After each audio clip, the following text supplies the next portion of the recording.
Coming up on Relatables. Any relationships work. Yeah. Relationships, parents, kids, dogs even. Every relationship is work. Yeah. And the sooner you put in the work, the better that relationship is.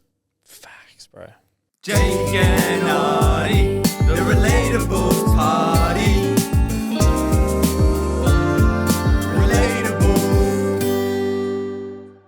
The Relatables podcast is hosted by myself, Oddie Clark, aka Mummy. and my partner in crime, my moustache compadre, Yeah, boy. Mr. Jake Craig, aka Daddy. All right, Jake. I wanted to start the podcast today maybe a little bit differently. We always have a bit of a laugh, but I feel like this is very relatable. Okay. So, you know about me. I really struggle to feel enough. Yep. And I'm always looking I'm looking to be the best. I'm looking to be better. And I always struggle to live in the present moment. And I know you do a little bit, definitely not as much as me, but I do know you're always looking for the next thing as well. And sometimes you do struggle. Yeah. Oh, yeah. So I wanted to say that you are enough. And I think you're doing great. Thank you. Because you just need to hear it sometimes. Ditto to you. Ditto. Is ditto the mean right back at you? I think so. But sometimes it's just really nice to hear. And sometimes you get trapped in your little bubble of you're trying to be better at the gym. You're trying to be better at running. You're trying to be better at work. And then you're just always looking for the next thing that it's just nice to hear it from someone else sometimes. Damn. No, I really appreciate that. Thank you. So, Dude, you definitely feel it way more than I do. Yeah. I don't know. And It's just I don't know. I definitely would say, I would tell someone that I think that, you're one of the hardest workers I know and shit. That's sort of, I don't know what it stems from. I've tried to analyze my life and I don't know if I was in with a psychologist, I would think maybe it stems from, I've always had to prove myself in because I grew up with soccer being my whole life till I was 18 and everything was about impressing a coach or something like that. And my value came from if I was good enough to make a team. Yep. So I wonder if I've always just stemmed from trying to prove myself to someone else. That's where I get my value from. That's my only I'm trying to bring logic into it. That's the only logical explanation I can bring to it. I mean, that would make sense. Because if you got cut or you weren't good enough, if you got cut, you meant you weren't good enough. Whereas I was always trying to be the best. I was trying to be the fittest. I was trying to be the fastest. Trying to be the best on the ball. I was trying to do that. And I was it probably does. It was 18 years. It was pretty much 15 years of my life. So it probably does stem a bit further than that. That's probably a good observation, I suppose. I kind of stopped. I was really into ice hockey when I was in Canada. And then when I moved to Australia, I stopped. So I definitely would, I don't get it as much. I don't know. I don't feel like you need praise though. No, which is why it sort of doesn't work as well. But then I'm also is it just my competitive nature? Because I like to be good at things I do. Yeah, and true. I go into things 100% or zero. It's even I drink 100% or I drink zero. It's the same thing. Yeah, there's no point to drink zero. No. Sorry to just casually do it. Well, you know what's funny is even the other day when we, I guess, launched the Facebook group, I think you said oh, we're gonna have some people to approve. We'll get 500 in a day. And I remember my mind, maybe I'm a little bit of a pessimist in that area. In my mind, I'm you said I don't want to set expectations. Yeah, I'm I'm keeping my expectations low. I'm expecting 100. Yeah. And we got 500. We actually did. I think in 24 hours we got 484. I think I said to you, I was fuck that. Yeah, you did. I was we're getting 500. Yeah, you did. You're fuck that. Well, I'm a big manifester too. I believe in manifestation. If you put something into the world and you say it enough and you do it, it will happen. Yeah, I think I must just hate disappointment. To be fair, I do hate disappointment. But I think it's two very different ways of life and both have their benefits as well. Like I was saying to you just before, because as everyone knows, we've probably said it heaps of times, we produce and we edit up the podcast and everything, and I do all the clips and Oddie does everything that's on Spotify and YouTube and stuff. And so because I do the clips, I post the clips.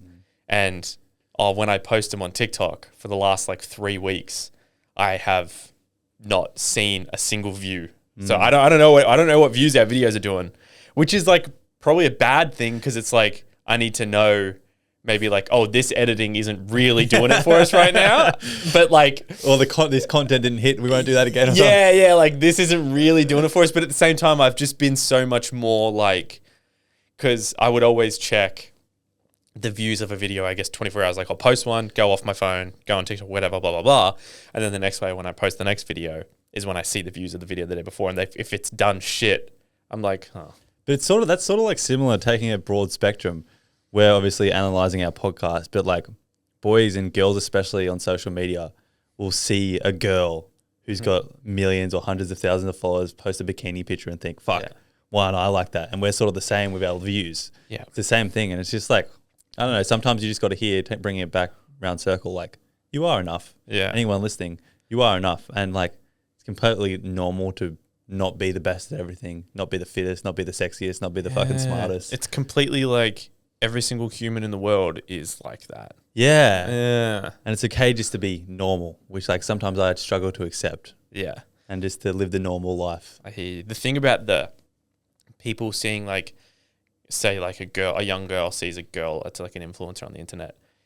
I saw a video and it's getting really, really bad because of the amount of editing that goes into photos that we can't see really. I saw a video like that. Yeah. And so it's getting really, really bad because it's like really difficult to try and hammer into people, young people especially, like that what you see online is very far from the truth. Yeah. Like very far. And it's also harder because we platform the 0.01% of good-looking people. Like they're there because they're the sexiest people in the world. Exactly. And we platform them, which is like, props to you. You got the best genetics in the world, but I'm stuck over here, pasty white, with freckles everywhere. Yeah, like you don't tan, you freckle. Yeah. Then you see, even I see like girls, I'm like, how the fuck are you that tan? Yeah. Like, what's going on there? It's weird, eh? We're gonna get on that melanotan, boy.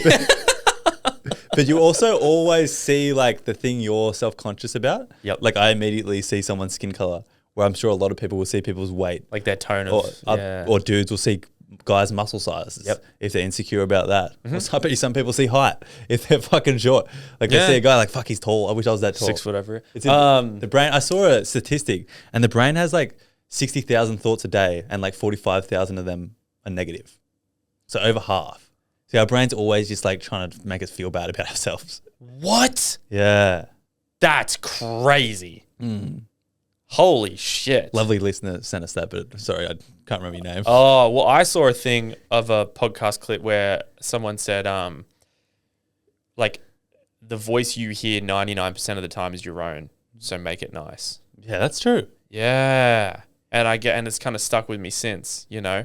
But you're stuck with your thoughts the whole time. Like you try, I know it's easier said than done, but if you're constantly consuming, like you're looking, I said it to my girlfriend sometimes because I've said it on the potty before. Like I said it to her, we had a little, not a fight, but she doesn't like to call them fights, a disagreement about it. Like sometimes she'd wake up and be like, fuck, why is my skin like this? Yeah. Or like, why is my hair bad? Yep. And I said to her, I was like, why are you saying that? It's the first thing you're saying in the morning and it's a negative connotation towards yourself. Like why don't you either say nothing, which is probably easier, or say like something good about yourself, saying like, oh, I'm going to have a good day today.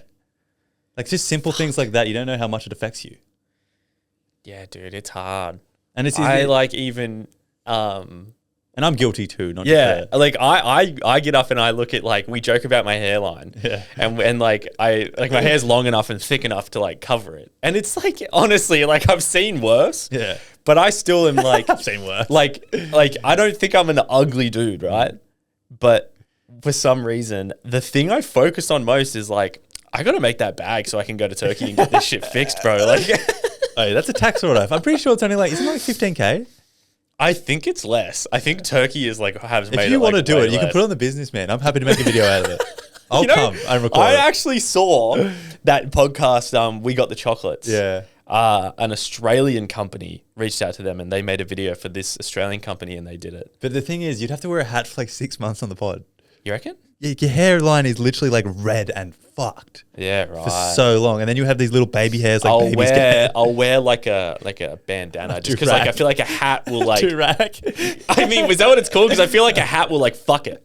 Yeah, it's a bandana like Kaz or something. We'd have to pre-record 6 months worth of episodes, and then like we'll cut, and then so we'll pre-record 6 months worth of episodes, all right, and then I'll have this hair in it, Yeah, and then just after 6 months, randomly, we'll come to an episode when I've got a shaved head with a perfect hairline, and everyone's gonna be like, Brad Pitt, who? What? Like, what the fuck?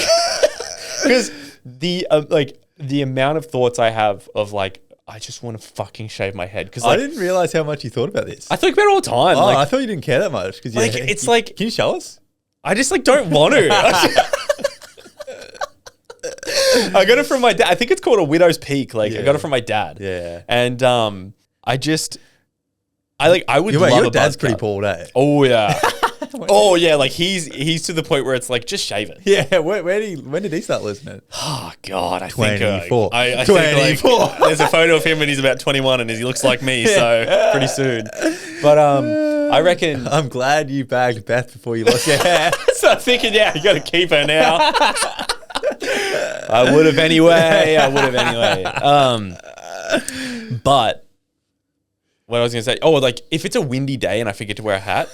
All I want to do is just be like, I just wish I could shave my head because it just annoys me. Like in your face, like I just want to fucking shave my head. Yeah. But I can't do it because it would look bad.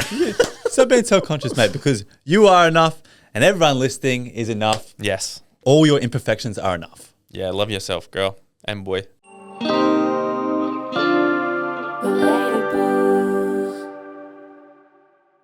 All right, guys, up next is dilemmas. But this is a little bit different, and Jake is I'm in the dark here.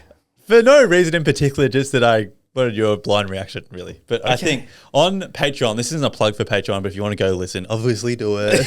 $5 a month. But we got a very interesting dilemma from a young listener who I'm going to play in a second again, and it was asking about her dad and feeling guilty when he was sick, about what is it normal to feel guilty and what she should do. Yeah.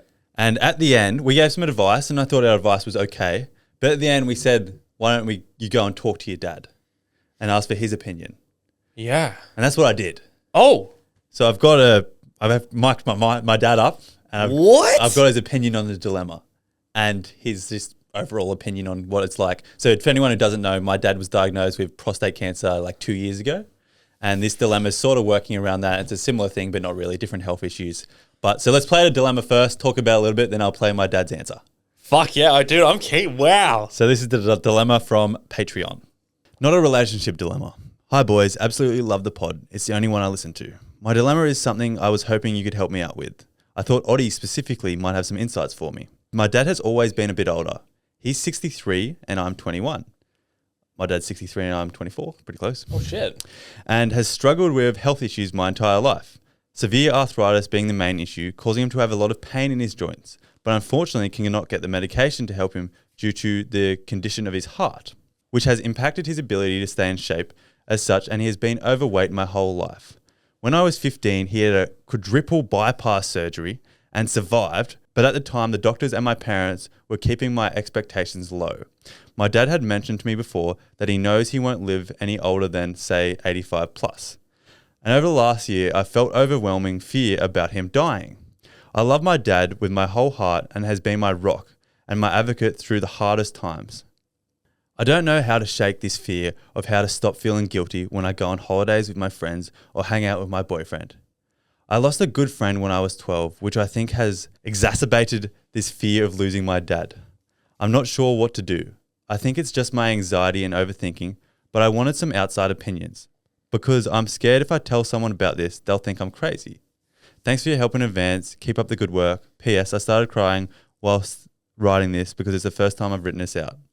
So, from that dilemma, me and Jake gave our advice like we usually do, and you all know. But we ended it with, you should just go talk to your dad because everyone's life's different and we don't know what he's going to say. Yeah, because I mean, I thought your advice was great in the sense of like you felt the same, but then you were like, but that's just like me feeling that way. Like my dad doesn't feel like that. And it was interesting. And my dad said some insightful stuff that we didn't mention, which is cool. I like it. But I thought this was also very interesting because we're getting to the age where like no one wants to admit that our parents are ever going to die, but we're seeing the people around us. Some parents are getting cancer and anything like that. and they're coming to terms that it might actually happen. And this is the first time it's sort of happened and you've had to reassess your relationship. Mm-hmm. And I thought my dad gave some insightful information just because like he's had cancer for 2 years. He's in remission now. But like when that life card's on the, like it's just there, you don't know how to feel and you don't know how to react. And not many people talk about it. So I thought it'd be good to see his perspective. Yeah, no, I'm keen for this. Okay. So bear with the speakers too because it's not as good as this pod, obviously. Yeah, that's fine. The other day, Dad, we got a dilemma and I gave some advice, and at the end of that advice I said, talk to your dad, which is probably a really good thing to do. And I thought to myself, I should probably talk to my dad. So I'm going to explain the dilemma and let me know what you think about the advice I gave. All right? Yeah, fine. That's so How you feeling? I'll loosen you up a bit, mate. How you feeling? Oh, I feel all right. Oh, your dad's so funny. So there was a dilemma on the pod. A young girl was 21 and she was explaining that her dad's always been sick, and sort of similar to you, a different thing. He had like a heart bypass, but he's always been a bit sick, and there's been a life expectancy put on his life, and he's not going to live as long as other people. And her dilemma was she always felt guilty if she wasn't hanging out with him. So from the kid's perspective, that whenever she would go traveling or not see him once a week or something, she would feel really guilty that she wasn't spending quality time with her dad. That was a brief description of the dilemma. And my advice was like, it's pretty natural to feel guilty. And initially when you got like diagnosed with cancer, I lived at Jake's, and one of the reasons I came back was money, but also another contributing factor was like I wanted to hang out with you a lot more. And my like perception sort of changed a little bit because I think the advice I gave was you'd be happy seeing me live my life rather than just spending quality time with me. Yeah. I also said that you would be busy worrying about your life, not necessarily completely hanging out with me. So I was going to ask you, like, what was your thoughts on our relationship? Did you want anything more out of hanging out with me once you got diagnosed with cancer or anything like that? Oh, look, I think I'll just generalise rather than... I think it applies all round, like to everybody. It's not just what it is between you and me. But yeah, there's probably two sides to it. You want your child to be getting on with their life and you want to see them happy. But at the same time, you do want some quality time with them. So I think it's twofold. You can't be feeling guilty about going and doing your own thing. But probably at the same time, if you do your own thing 100% and you ignore your parents, you're probably going to have some regrets. I thought a reason that they might feel more guilty too, though, is like my memories of us sort of start around 14 or 15 when my memories sort of still, I can remember them. Like before that, I just have little snippets of things, but I can't remember. But I'm sure your memories of me start from when I was born. Yeah. So you have way more memory. So I feel like that's a reason why they're guilty, because you try and jam more time into it because it feels like you can't remember as much as you can remember. Yeah, that's probably part of it. Yeah, I think if you put the effort into, you put that quality time in, you haven't been given a life expectancy, but they have. So the situation is that you've both been given a life expectancy to have a relationship with each other. That's going to finish. Yeah. So how much do you cherish that? And that sort of, if you answer that question, that sort of influences how you... Decision making of where you go and what you do. Yeah, because it's a sentence for both of you, because the relationship will be done. truncated, Exactly. Well, was there anything else you wanted out of our relationship when you first got diagnosed or now? Oh, I think it's too complicated. It's like I'm still going through it. And Were you happy with the amount of time we spent together? Well, we got a bit. We work together, so it's a little bit. Yeah, we work together. Wouldn't say it's quality time, but it's a lot of time. I'd probably like to have a good quality trip, to be honest. Yeah, we didn't really get that when you went surfing and I was busy. Yeah, I went surfing and you were doing your own stuff, but I respected that, and there may be chances down the track. Yeah, opportunities down the track. Yeah, definitely. We should go to Bali or something. Yeah. Well, I've got a few things in mind. It's just a matter of if I get clearance to go. Yeah. I'll be going. Yeah. Regardless. Yeah. So, you know, if you want to come or All right. Well, thanks, Dad, for that. It was just a little bit of an insight if that helps. into your Yeah, brain. yeah. Well, I think it's interesting to see. We always talk from the young person's side, giving a perspective from the father or person in the situation, because everyone listening probably has parents who are eventually gonna. What's happening to you? It's the same, it's all round. Like your parents aren't going to be there forever. No. You know, whether they're diagnosed or not. You know, you can just take it to a different level. Sort of based on my experience. I mean, I'm in my early 60s. If you put the effort in and spend the time with your parents, I think you're just going to. You're really going to love that you did it. You're gonna cherish those memories for the rest of your life. It's cherished memories, and those memories you're going to take with you on your next experiences. Like, you're not going to be having sort of flashbacks or setbacks because you didn't do this, you didn't do that. But if you have quality time with your parents, sort of regardless, that's what you're going to take with you, and you're going to be a much more positive person, and you're going to be sharing that positiveness with the people that you interact with the next generation. Yeah. So it's sort of, you know, it's not just because someone's got a bit of a sentence. Yeah. No. It's how you approach. It's about relationships with your parents. Yeah. That's what I think. Yeah. No. Well, I think it's hard for any kid to imagine that their father or mum is going to die, because they've always been like the rock in their relationship. At any point, not cancer, or even like 80, 90. Like They've always been there. Like it's very, very traumatic. You just can't come to terms with it. And now I think everyone who's like turning 20, 25, 30 is the first time you've ever had to think about it as like someone my age. So it's just like, oh, what do I do?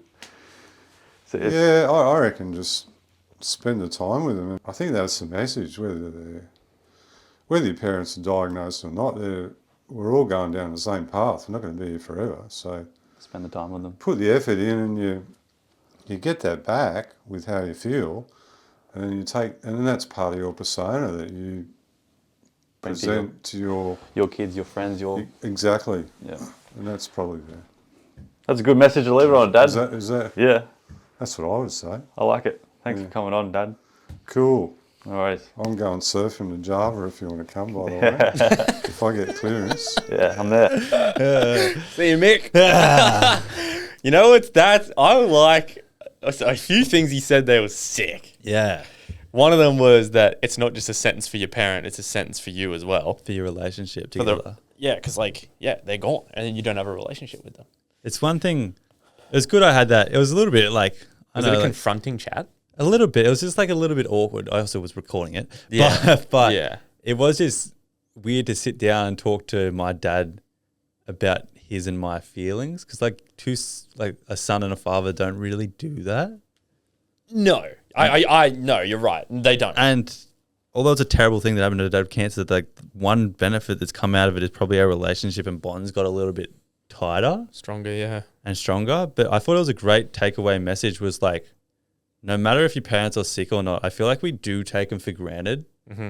Even if we have a great relationship with them, I bet you every person right now listening is like, fuck, I could probably hang out with my mum or dad more if I wanted to. Dude, 100%. Yeah. One thing that I really like gathered from that was like, when you're, let's say when one of your parents dies, right? Like, what will you cherish more? Or when you're dying, for instance, what will you cherish more? The time spent with family or that random night out on a Saturday? Literally. Like, that's the thing is, it's funny, eh? And the thing that like resonated with me too was like, you are going to take it, like when I have kids, I'm going to be remembering how my dad raised me. Like, hopefully you have good parents, but, and like, I'm going to take that into my fathering and like the relationship we had. Whereas like you said, if I'm doing something random, like going to a party, like it's all good and well and do it within the means. But like, I think even like back when I was 18 and stuff, I was thinking, I'd be like, if I didn't have friends to go to the movies with, I wouldn't go. But like, I could easily take my mum or my dad. And it's weird, like how like my shift in my brain's obviously happening, and I'm realizing they're more like, they're my friends as well, not just my parents. Like they can go just hang out. Like we don't have to just plan something. I can just say, Mum, you want to go watch the new Marvel movie with me? Yeah. And I bet you she'd come even if she didn't like Marvel. She probably would just because she wants to hang out with you. Or she'd be like, fuck off, Ollie, I don't want to see that. At least you asked. But it's still nice to ask. You know you asked. But I thought it was a very interesting and insightful message from... My dad's a very soft-spoken guy, drawn out a bit, but... Yeah, no, he's very... he's very calculated, a bit like probably where I get it from. Yeah, your dad's amazing. I thought it was a good insight to see from the father's perspective and someone who's potentially sick as well. Well, it makes me think, so in December, my parents are moving... They're moving a state away. They're moving to the Gold Coast, which is like a 10-hour drive or it's an hour flight. Still like a travel day, I guess, regardless, like a full day of travel to get there. And so, like, if you think about, like, I'm thinking about it, you know, like if I don't move to the Gold Coast ever, let's say I don't move there ever, like I'm only going to see my parents probably like A couple times a year. Because, you know, we get to a stage in life, like as much, like you and I will probably really only get busier, let's say. Yeah, work. And then, like, you know, also they work. They're just going to be, you know, normal busyness. It's like they both have, and then they've got my younger brother and sister who are going to be in university or like school still. So like really, if you think about it, if my dad's, you know, 50 something and he's going to live for another, let's say he's going to live till he's 90. That's a fair life. Yeah. 90. Like, I'm probably only going to see my dad like fucking 200 more times. And when you feel like, when you look at that number, It seems scary. you're like, what? Yeah. That's a like that's stupid. I'm going to see my dad 1 million more times. Yeah. Like, so it's that, listening to that conversation has made me think, like, you know, although it could cost a bit to go and fly them and see them once a month for a weekend, like at least it's fucking, I go stay there. No, it's free accommodation. And like, you know, when they die, I'll look back and think, yeah, I'd spend fucking double that now. Yeah. And I think because it was very interesting because what we answered on Patreon was similar, but I think I didn't value the relationship, but I didn't see how important it would be for the rest of my life as well. Like, if that makes sense. Like, I do value it so much. Yeah. But like, he just made me see it a little bit more. Yeah. So you're going to go on a trip with him or? Yeah. I think so. He's got to get, the thing about me is like, I've got to plan stuff and like, that's not an excuse. Like, but I look at planning things when like we'll plan to go to dinner. Like, I don't see quality as time as just like hanging out and grabbing a coffee with him or walking. I think I need to do more spontaneous stuff with my dad.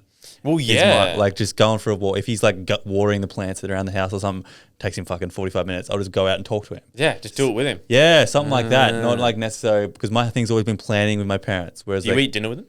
sometimes, but not that much. Not all the time, yeah. No. We don't have to all the time. So I think it's just, I thought it was a cool message. And yeah, first, we started with Jake's enough. Yeah. Make your relationship with your parents enough. Dude, yeah, that's a good message. Yeah, because you won't regret it once they pass eventually. And it's just coming to terms with that, being young. And hopefully you or anyone listening doesn't have to come to those terms anytime soon. No. But the sooner you realize and the sooner you work on, any relationships work. Yeah. Relationships, parents, kids, dogs even. Every relationship is work. Yeah. And the sooner you put in the work, the better that relationship is. Facts, bro.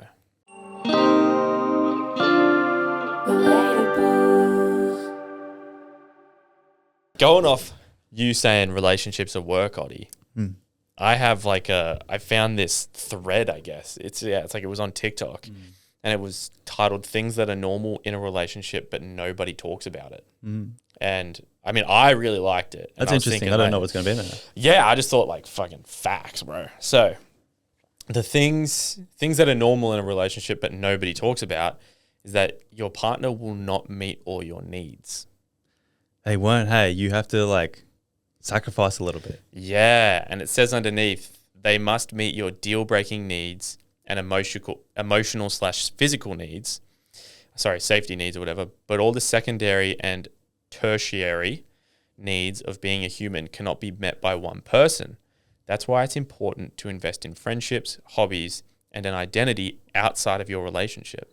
Oh, that's so, because I was going to say, like, there is a certain point of little bit of compromise. Like getting into a relationship, there's non-negotiables, but you do have that little bit of compromise. Yeah. But we'd say that like you can't always rely on your partner to give you everything, especially you got to look outside of that for what you need. Yeah, I always found it so crazy, like people I think when I was young, I thought like I got to take my time. There's nothing wrong with taking your time, but like I need to really find the person that's perfect for me. But in reality, there is not a single person in the world that is perfect for you. I'm kidding. Except for you, obviously. Hand up. But like, you know, there's those people that, you know, like, Well, it's like I have different friends for different things. yeah. Like I have friends to work out with. I have friends to go to the beach with. Yeah. Friends to drink with. Like it's the same, like in a relationship, hopefully your partner gives you most of those things. But even like intellectually stimulating conversations about, I don't know, your passion about kites. Yep. Like you might need someone else for that. Good point, man. Like, so if you're sitting there Well, I thinking, think it's hard for people to admit that their partner can't give them everything. well, yeah, no, but also it's like the most mature thing to admit is that your partner will not be able to give you everything. And it's just like it was saying, like there's non-negotiables, but if there's just like little things, you know, like you and your partner are different humans. Yeah, it's It's funny. just something you got to remember. Yeah, and you got to accept that, and not like if your partner, especially, I feel like it may be it's both sided, obviously, but a lot of the time, girls might see it as a problem if a guy's going somewhere else to get something, not necessarily another girl, Yeah, no, yeah. but like going like something like, why can't you talk to me about it? And but you might not just be able to give what he needs. Yeah, that's just one of those tertiary things that it's just, yeah, it's weird, eh? yeah. It's interesting. It feels like an attack a little bit on them. Yeah, but you just It's gotta not. look at, yeah, it's not. Number 2, sex is not always going to be like the movies. You don't always have to be breaking the bed and doing it in public. It's normal for couples to have periods of higher and lower intimacy levels. There are a lot of factors like health, stress, lifestyle, habits that can cause this. This is a sign to track, but not always an immediate red flag. Oh, that's so relatable. One of like the first things I realized about having a long-term girlfriend is like how life gets in the way. Yeah, look, sex slows down. Yeah. And I don't know, yeah, it's like, Well, it's lifestyle, like even girls' bodies too, guys' hormones levels too. Yeah. Everything just adds up, and then sometimes you're not in the mood, and then like sometimes you just want to cuddle and have a little intimate session with not a lot of energy. sometimes you want to masturbate. Yeah, exactly. That happens. Yeah, you do, and that's normal. Fully normal. Yeah. Accepting it's the hardest thing. It's weird, eh? But I'll move on. Number 3, you won't always like your partner.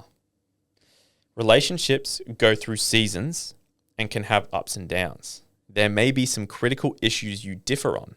There may be moments where you don't like your partner, but you love them.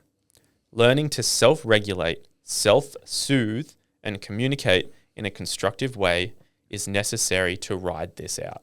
I think that's when your love shines through, Yeah. because there's definitely moments when you're fucking pissing me off right now. Well, yeah, sometimes you're in an argument and you just like, you look at them and your blood boils. Yeah, and that's when the love shines, because you're like, fuck, I love you, but fuck off. Yeah, I know. Yeah, You're Yeah. like, I love you, but fuck, I'd love an hour away from you. And it's relatable to feel that, and it's normal.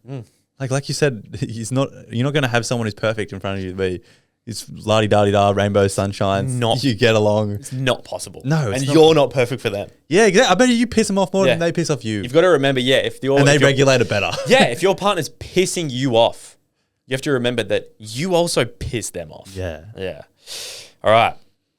Number 4, I think you will want to be alone. Yeah. I relate to That is this. so relatable. People need personal space and alone time. Just because you are in a relationship doesn't mean that need will go away. If your partner or you want alone time, that's not a sign that the relationship is bad. Finding balance between alone and together time is important. I think that coincides with like the number 2, how you said you got to get things from other people. You have to get things from yourself as well. Fuck yeah. And that comes from just like being alone. Like I love my alone gym time. Same. Like sometimes, like when someone asks me to work out, I'll be like, Oh yeah. Like I don't always like working out with someone. I'll just be like, I just want to go on my phone, listen to music, and work out. I don't want to talk to anyone. Yeah, headphones in. Like I went to the gym with Jack yesterday, and like it was his first time going since we started the challenge that is on Patreon. Plug. But yeah, it was kind of annoying constantly. Yeah, it is. Fuck it, I'm gonna keep going. We got new All right. earphones and they're sick. Okay, you will find other people attractive. Yeah, that's life. It's natural for people in relationships to find others attractive from time to time. In fact, it is human. What's important is having open conversations about what monogamy means to each partner and discuss what the lines and boundaries are. Remember, it may differ for different couples. Well, I feel like the responsible thing here is like, you can appreciate someone else's beauty, but that doesn't mean I want to be in a relationship or have sex with them. No. Yeah. Yeah, facts. That's as simple as it is. I quite often find dudes, like, I'll look at Yeah. a dude and be like, that's a dude. I think That is a dude. yeah. There was a guy at the gym in Bali with Cassie, and I was like, fuck, look at, I knew his Instagram because he was Yeah. famous. I was like, look at this guy's fucking body. It's fucking crazy. I was like, he's fucking hot. Oh. All right. You will have totally different opinions. Yeah. You do not have to see eye to eye on every political, social, or general issue. This doesn't mean you are not compatible or that you can't get along. A healthy difference of opinion will help both of you grow as long as you are respectful towards each other. Oh. Next one. I think there's two more. You will both change. I think this is why a lot of people break up too. This is a huge one. You've changed. Didn't your ex say that to you? Yes. When we were starting this potty or something, you were like, it was something around then. I'm pretty sure. You were like growing as a person, posting on social media, putting yourself out there, and they're like, you've changed. I want you to be a chippy. My ex. I'm pretty sure it was. No, because we started it. I didn't have an ex anywhere near like starting the podcast. Oh, maybe it wasn't. Maybe I'm lost there. I think you know what? 1 year for my birthday, while I was with my ex, I asked my parents for a camera because I wanted that to was start what it filming. was. Yeah. And I started filming some stuff, and I liked it. I liked learning to edit little videos. And we got in an argument one time, and she said, like, you've just changed, like, so much. Yeah. You know, like, you're just trying to do this thing. And I was kind of like, yeah, because I want to. For the better. I'm finding Weird. out what I like. So, yeah, it says our bodies, habits, likes and dislikes, and lifestyle changes over time.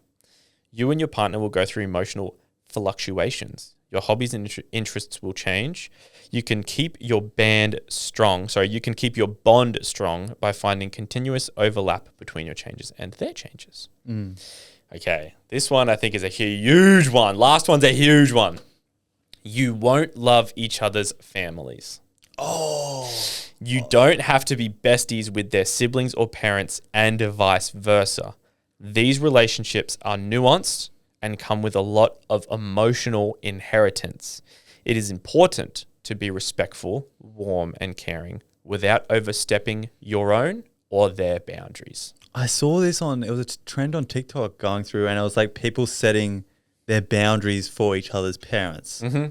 Because you got to take into consideration, you're both brought up in different ways and you have different relationships with your parents. Yep. And so one person said, this is as much as I can give. Mm-hmm. And this is as much as I can take any more. And like, that's not all I can do, which you got to respect. And that's the same from the girl's side and the guy's side. Yeah. And you just got to meet in the middle. And then if it goes past that, you say, no, like we can't go. We can't hang out. Exactly. No, I've seen so many things on TikTok where it's like, I've been married for 50 years. Here's my best advice. And there'll be like a little thread like this and it'll be things of advice. And the most consistent one I've seen of like, I'd say maybe I've seen 10 over the years I've been on TikTok, whatever. But the most consistent one that I've seen is it was like we would keep our families separate from just like fights, disagreements, stuff like that. Because if you go to your family, they're biased towards you. They're going to pick you no matter what. They're going to side with you no matter what. Yeah. And so, yeah, that's like one of the biggest things is like keeping your families out of it because they can have just such a huge impact. And like, you know, my dad's opinion on me means like so much. So it's like if I go to him with something and then he's like, oh, she's being a fucking wench, you know, I'm going to be like, you know what, maybe she is. Yeah. So it's like, you know, not that they're not good people to go to for advice, but just for your relationship, I think, like me personally, I just find that to be, And I want it to be such a private thing. It's also because my parents, they would love to know my girlfriend as much as possible, but they don't really know her. No. And No. Like same to like my partner's parents. Like they'll give them as much as they're never going to know who I am behind closed doors. It's like I said to you like last week, how I said like one thing we don't ever say to each other as friends, but also I would never say to my parents is like Beth makes me the happiest she's ever like as any girlfriend I've ever had. Yeah. You know, like they don't know that, And it's all good. It's even good for you to say that to me. But also, I'm never going to see Beth that you see Beth. No, you're never going to see it. No. No matter what, I'm never going to see her the same way that you do. So your parents trying to like feel that, it's just impossible. No, it's not. It's not possible. Yeah. That's a good, interesting list. That's what I thought. Yeah. Yeah. It's very interesting. And it's probably a good list to bring to your partners. You know what's funny is I watched a TED Talk last night that I could bring up next week. Maybe I didn't think I thought it was going to be good enough, but it might be. Funny because you say that your girlfriend was like, they're not fights. Like, I don't like to call them fights. Yeah. I don't know if in the TED Talk it says anything about that being unhealthy or not, but like they really talk about, it's like the way you fight. Like, you can call it a fight. Like, you never hear someone come in and be like, I had the best fight with my girlfriend the other day. But like, the way you fight is a big, big, big indicator, apparently. Really? Yeah. To be worth it. Maybe I'll send it to you, but like, I just like, I want to send it to my girlfriend and I want to send it to just like everyone because it sounds so interesting. And these people are like, yeah, if we meet someone within the first 5 minutes, we meet a couple with a 96% like accuracy, we can tell what's going to happen in the next 6 years. Really? Yeah. That's wild. I'll leave it on. I reckon this is it's not funny, but the funniest and most relatablest fight relationships have. And I know you've had it. And it was the only fight I had in Bali. And we were having it wasn't about a fight at that point. I can't remember what it was about, but I started to not raise my voice, but as a guy, like I was getting my point across more by getting my voice a little bit deeper. And then she was like, don't raise your voice at me. I'm like, I'm not raising my voice. And when I hear those words, don't yell at me, I'm like, yeah. I'm like, you want me to yell? Do you want me to yell? I was like, I'm talking the same. Just listen to me. Yeah. But that's what the guy's brains is like, you're not listening to me. So, but props to her. Like she said it, she established I took it too far. Like I took my voice too far. 100%. No, I think that's the most relatable fight is when the guys or the girls even raising his voice, raising her voice. Like, don't raise your voice and don't yell at me. I feel you, eh? Sometimes a good yelling match, maybe I just want one. I've never had one. I don't think I will. I've never had one with Beth. I've never had one with like anyone. I'm too only time I've ever had one with an ex-girlfriend is when we're both drunk. Yeah. That's why we yelled. Yeah, that's fine, but no, emotions aren't intact there. Exactly. Anyways, guys, thank you for listening. Yeah, thank you very much. If you made it this far, Patreon, $5 a month. Go join the Facebook group. We're having fun in there.